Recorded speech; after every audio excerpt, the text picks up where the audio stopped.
Welcome to Across the Pond, a podcast for leaders in market research to help them grow their insight agencies, with Steve Hankey and Paul Griffiths. Well, welcome everybody, or welcome back. If you've listened to us before, welcome to Across the Pond, a podcast for how to grow your insights agency. I'm Steve Hankey with Harpeth Marketing. And I'm Paul Griffiths from Client Advocates. And today it's another moment of passage, because Steve and I come to the final episode of our second season. And as we did with our first season, we've decided to finish off with hopefully something that's slightly more intelligent than the previous 9 episodes, because we're going to answer questions from our audience. So we've got a number of questions here. People have written into us or DM'd us or kind of have asked us in conversation about some of these topics. And we thought we'll do a quick fire, bish, bash, bosh. Here are some questions and some answers. We'll still try and fit it into our 20-25 minutes. So I'm going to kick off, Steve, because I know I want to crack on. Go. Question number 1. If you had to pick 1 or 2 things, what are your top sales tips for seller doers? Can I have 3? Oh, God. Okay. Is this the way it's going to play out? You can edit out the third one. Go on. 3 slightly kind of from different perspectives. I think from the one, I'll start with one is mindset. And that is, buyers don't care about what you can do. They care about what you can do for them. And what you can do for them is solve their problems. So the focus of sales isn't what you do. It's how do I help them solve their problem? And if you always kind of see all of your communication, all of your conversations, proposals, whatever, through that lens, you will be much more successful than beating your chest and saying, we're awesome at quant and qual. Nobody cares. So focus on the problem. That's number 1. Number 2, in a world where there is so much sameness, right? If you could swap names on company websites and you couldn't tell one agency from another. I mean, some almost, right? You know, I'm not wrong. One of the things to think about is you as the seller doer representing your firm, you can be the differentiator. So what are you doing to build your reputation? Are you frequently engaging in smart conversations on LinkedIn? Are you speaking at conferences? Are you networking in the right places? Are you volunteering for an association? Your reputation will be an important part of the buyer's decision on which firm they choose to work with. And the last one is sort of a tactical question. I was guest lecturing at a university about an hour from here, and one of the students asked me this question. He said, what's your top sales tip? And I said, ask more questions. The more we ask questions about the company, and a lot of the stuff we should know before we go into conversations, but what we don't know, ask about the company, ask about their department, ask what problems are you trying to solve, ask what's going to happen if they don't solve that problem.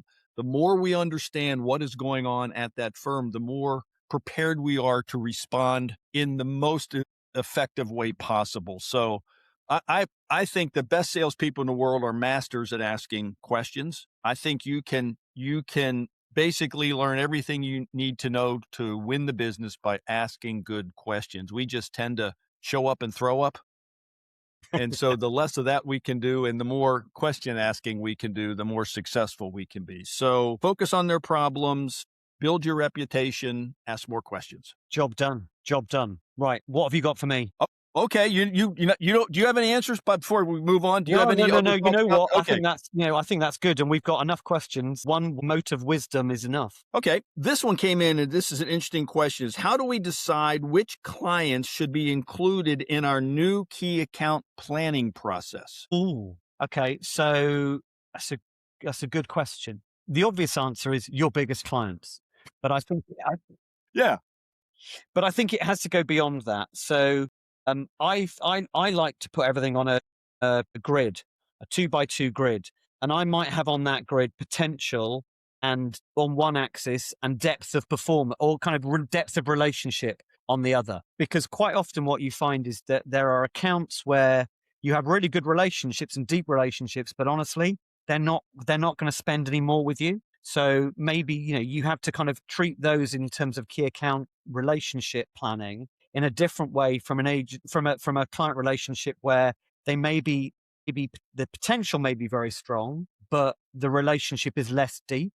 And then there are absolutely your sweet spots, where they're spending a lot and you've got a strong relationship. So I would always, like and that. hopefully there aren't many that where you've got no potential and no relationship, because honestly, what's the point? So my suggestion would be try and put all your clients or the accounts that you're thinking about on those two axes, and force them into boxes. Don't have them all up in one box. If they all end up in the top right hand corner, high potential and high relationship, then either you are the best agency in the world and you already know the answer to all these questions, or you're being too nice to yourself and you need to force them into other boxes. So that would be kind of how I would prioritize. And you have 4 boxes there in your 2x2. Yeah. Put them in ranking order. What's the most important box? It's got to be high performance, so high relationship strength and high potential. Okay. All right. So even if you've got two, I'm asking because I'm curious of your opinion. So you've got great relationship with 2 clients.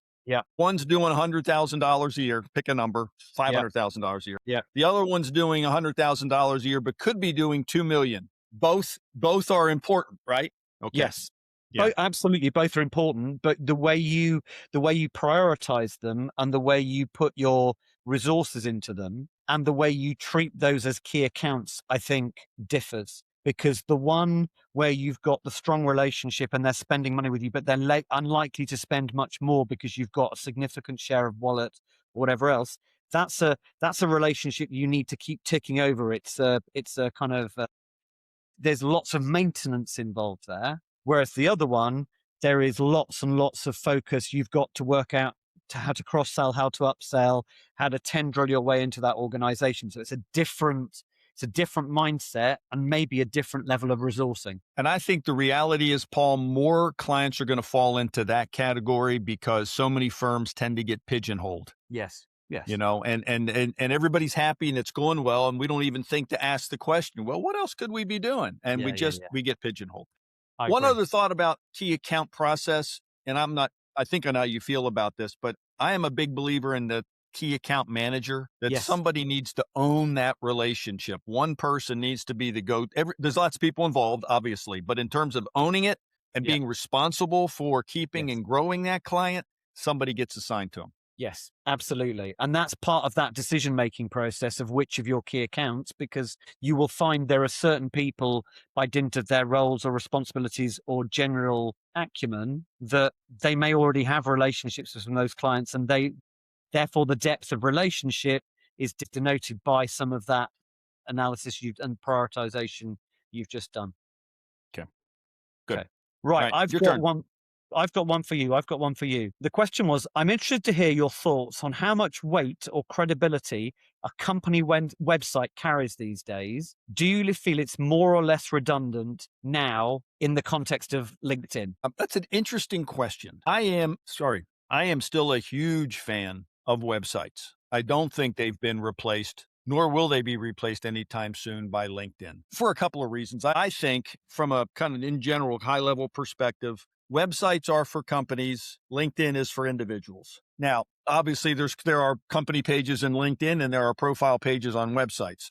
If I'm a buyer, and when I was moderating a panel discussion of Fortune 500 research buyers last summer, they all said the first thing they do is go to a company's website. And I think that's exactly right. They're going to go to the website. They want to understand not just what they do, but who they've worked with. They want to see, they love case studies. Are the case studies on there? I mean, all the resources you need to help a buyer understand the value of working with you is more likely to be found on a website than it is on the LinkedIn profile.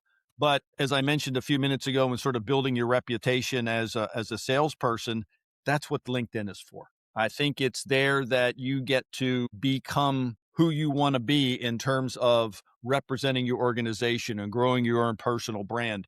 So I don't think there's any minimization of either one because of the other one. I think they are both equally important. No, and I agree with that.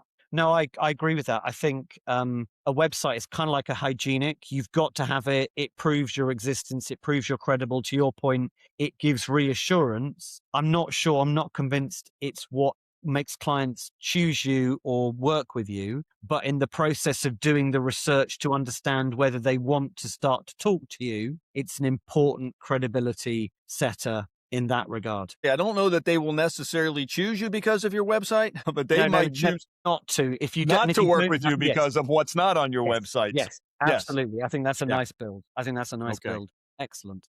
All right, my turn to ask you a question. Yeah, go for it. So this is a question I'm bringing to the table because it came from one of my clients. We were having a conversation the other day, and they have a CRM in-house that they use only for marketing, sending out their newsletters or whatever they're doing with it. And they didn't quite understand the value of having a CRM system to support their sales effort. So my question to you, Paul, is there value in having a CRM system to support your sales effort? If so, what is it? How do I maximize it? What do I get by investing time of setting it up and inputting data? What do I get out of it? So the short answer is yes, it's worth having. You can now, if anyone wants to forward on to the next question, you can. So yeah, unequivocally, there is value in having a CRM system for sales. It's absolutely vital that if you want to build relationships with your clients and want to deepen those relationships, yes, use it as a marketing tool, use it as a way of sending out newsletters, of engaging people, but it is a critical element in tracking your engagement with them, the number of calls, the number of meetings, the conversations you're having. Most good CRM systems integrate into your emails, into your email kind of infrastructure. So they record those meetings. And if you are having a meeting with a client now and you are not finishing that meeting and going into it and writing notes or dropping the transcript and a summary from your recorded notes, if it's on a virtual call, you are missing a trick, because it's that level of insight that then sets up how you follow up on your tasks with that individual to follow up. It's how you record your deal structures if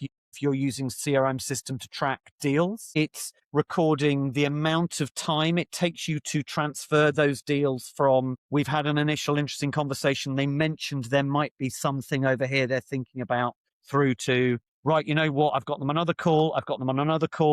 We've now managed to extract a brief from them. I've now responded to that brief. We've gone through a negotiation about kind of the right formulation of that brief. We've gone out and presented it to their internal clients. We've negotiated on price, and now they're commissioning us. And if you're not capturing all that on your CRM system, you can't possibly know how effective your sales process is. Moreover, your sales team or your people responsible for your sales in a seller-doer business, you can't track how productive they are. You can't track how good they are. You can't spot where they need support and help and engagement and training or whatever. You can't spot where you're lacking content. So, I mean, look, we've only got a certain amount of time. We've got other questions, but unequivocally, yes, you need a CRM system if you are going to run a sales process in any way, shape, or form that's meaningful. Can I add a couple of thoughts? And you probably sort of mentioned them, but I think just if you did reiterate them, I think one of my favorite uses of the CRM that we use is I don't forget to do something. Nothing falls through the cracks. I mean, the vast majority of salespeople in our industry are seller doers. They're busy doing stuff. And it's easy to forget to respond to an email or forget to get the proposal out on time. And a CRM ensures that doesn't happen. Other thing I like about it is, for lack of a better term, it creates institutional knowledge. Not tribal knowledge. So I might know as a seller doer that, well, Bill's in charge, but I really should be talking to Mary. If that's only up here, that's not doing anybody else any good. And it is my belief that, if this is your central repository of working with clients, and I always use this horrible example, when you get hit by a bus tomorrow, well, work can carry on with these same clients because everything is there, because it's now institutional knowledge. So I think there is no argument to me, what you hear is, well, it takes a lot of time to put, well, if you wait till the end of the week and are trying to put in a week's worth of information on Friday afternoon, it's a chore. If you do it in real time because it's on your second screen, it's an extra 20 seconds after every call. It's nothing. And look, with the especially with the virtual calls now, I mean, what I do and what I tell all my clients to do is download the transcript, put the transcript in there, and then also get your LLM to summarize the transcript into 4 or 5 action points and put that in. Yeah, Done. it takes, and then you've got it there. It's all ready for you. And the next time you talk to them, or the next time you look back at what you've done, you've got kind of the summary. That's what we spoke about last time. That's why I'm Critical. following up. Yep. Sort Yep. of thing. Brilliant. Right, I've got one for Thank you. you, I've Paul. got one for you. All right. So I think this was from our friend Corinne. Yep. So how do you differentiate yourself from competitors who may be overstating their offerings? For example, and this is Corinne's obviously her beef, if you're a sample provider with genuinely verified panelists, how can your marketing effectively highlight that credibility when others make similar claims that aren't accurate? Essentially, I think what Corinne's saying is some people might be telling porky pies. Yeah, that's a good question. And Yeah. I could understand how she can see some of that over in the panel world. I have a couple of thoughts about that, and I don't know that I have a perfect answer for Corinne. But first of all, sort of general rule of thumb, never talk bad about a competitor. It just makes you look small and weak. So never say anything. Don't talk smack about any of your competitors. Number two, make sure they're lying. You might not want to believe what they're saying. So however you can figure it out, if it's possible, make sure, I mean, if they're claiming some sort of whatever rate, incidence rate or something, make sure they're not lying. They might be pretty good. And so it might sound like lying, but it's not. So whatever you can do to make sure, because you don't want to call them out and be wrong. I think the last thing I would do in terms of talking to a client about this or in my marketing is, if you can prove what you are saying, then lead with that, right? If you know you have the best verified panelists based on these, then put it out there. And don't be shy about saying to your client, here's our proof that we can do what we say we're going to do. Are you getting that same level of proof from the other vendors? You don't have to call anybody out by name, but reinforce the idea that you can prove what you say you can do, and others need to be able to step up to the table and do that as well. So it is tough if you know, but you can't prove that they're lying, and buyers are buying on those lies. But I think you have to take the high road and do the right thing. But it's a tough competitive situation. Yeah. No, I agree. It's the same advice I give to my my under-16s rugby team when we run out onto the pitch and we look at the opposition and they all go, "My goodness, look at the size of those people." And I go, "Look, don't focus on them. Don't worry about what they're going to do. We've got our game plan. We know what we do. We know what we're good at. We know that we can win this game. Focus on our own game. Focus on our own plans. Let them do whatever they're going to do. It's not our problem. We just need to score more tries than they do." And I think it's the same principle, I think. Yeah, that's good. I like that. It's a good analogy. All right. Last question, Paul. Yes, go on, go for it. Hit me. This isn't a self-serving question for either of us, but it's an interesting question. Where do or how do podcasts fit into an agency's marketing program? That's a good question. And at the end of season 2, I think I know now what the answer is. Okay. From my own experience. What have we learned, Paul? Help me. So what have we learned? What we have learned, I think, and the context of this, I think this, part of the reason why Steve and I originally set this podcast up was because we wanted to figure out from a marketeer's perspective how this does work practically, but also how does it fit into your marketing mix and where does it fit in that sort of channel process. My observation is it is supremely good at the middle of the funnel, the nurture. So if somebody has not met you or it only knows you in a very perfunctory way, I don't think you're going to ever commit them or convince them to spend 20, 25 minutes of their lives listening to you. But once they know you, once they've heard of you, once you've started to build that credibility, a podcast is a really, really good way of building trust and rapport and demonstrating expertise. So I think from that perspective, it is really, really, really effective. And I can honestly say I've got clients as a result of having run this podcast where I've spoken to in the past, or we've been having a conversation, they've listened to an episode and they come to me and go, "Paul, can we talk about that specific issue that I heard about in that podcast and what you and Steve were talking about? I need to pick your brains about that." So I think that would be my first observation. The second one is it is a really, really rich mine of content. So not only for nurture, But the fact that we can chunk this up into little snippet videos, the fact that we can take the transcript and create articles off it, the fact that we can publicize it and use it on LinkedIn as a tool means that it's a really rich source of content for both the top of the funnel and closer down to the bottom of the funnel and the sales processes. So I would, if you're an agency and you've got any kind of aspiration to do that nurture in the middle of the funnel, I would seriously consider doing a podcast. You can commit to doing kind of, a significant number of episodes, whatever that means, it depends. And that you're prepared to kind of put some effort behind in terms of using that content in other ways. Do you have a different view, Steve? Well, no, not a different view. I think maybe a couple of ads, but I think when you and I first talked about doing this, we did some research and found that most podcasts that get started maybe produce 2 or 3 episodes and then quit. Three, yeah. And so I think it's almost like any other marketing thing. If you decide you want to write a blog, don't write 1 blog or 2 blogs and stop. I think to your point, it requires some work. But I think it's also one of the few channels where you can really deep dive into something. I mean, our podcasts are only 20, 25 minutes. Many are 45, 60 minutes. You can talk about a topic for 45 or 60 minutes. You're going to get into some detail. And I think there's value in the depth that podcasts provide.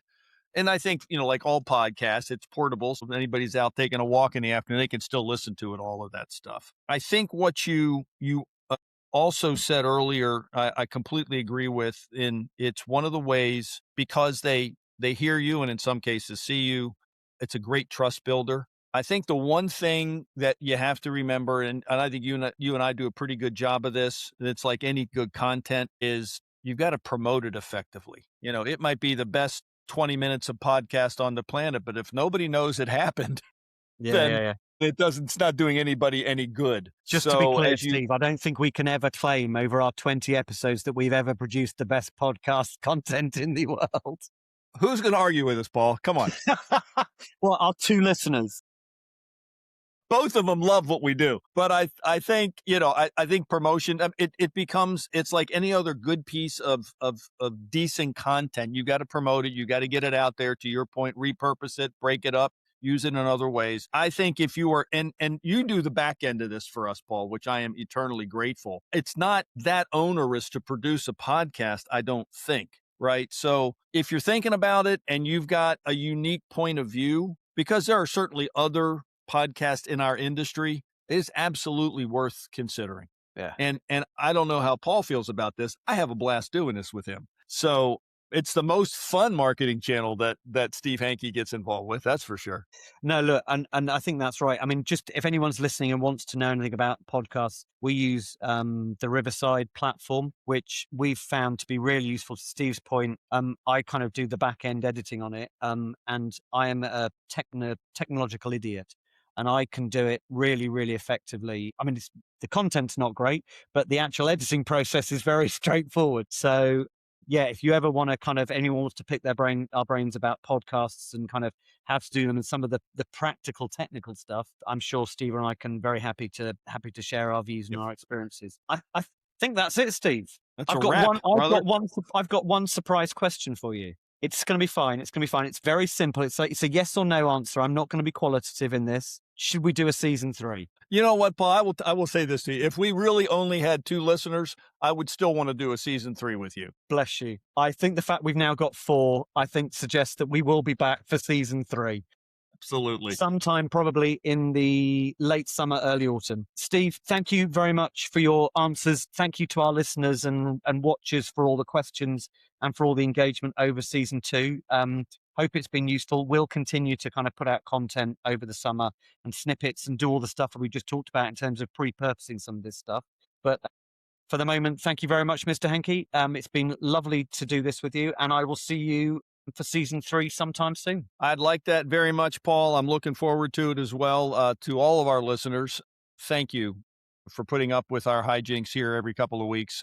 But we have a good time doing this, and I hope we're bringing some value and at least some thought-provoking ideas to you. But thank you all, and Paul, thank you. You are a good friend, my friend, and thank you for doing this with me. Bless you, sir. I will see you anon, sir. Take care. Take care. Bye-bye. Thanks for watching and listening to Across the Pond. Get in touch with Paul at clientadvocates.co.uk and Steve at harpethmarketing.com. Look forward to seeing you next time.